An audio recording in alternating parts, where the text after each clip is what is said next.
লাউয়ের ভিতরে চিংড়ি মাছ রান্না করব। মাছগুলো কেটে দিয়ে পরিষ্কার করে নেব। আদা রসুন বাটা, পেঁয়াজ বাটা, চেরা কাঁচা লঙ্কা, জিরে ধনে বাটা, শুকনো লঙ্কা বাটা, সর্ষে পোস্ত বাটা, ধনে পাতা, আলু, সব গুঁড়ো মশলা, সরষের তেল,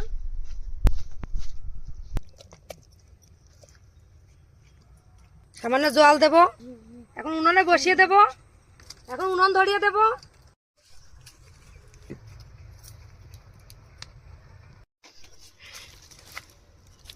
রান্নাটা প্রায় হয়ে গেছে, নামিয়ে নেব।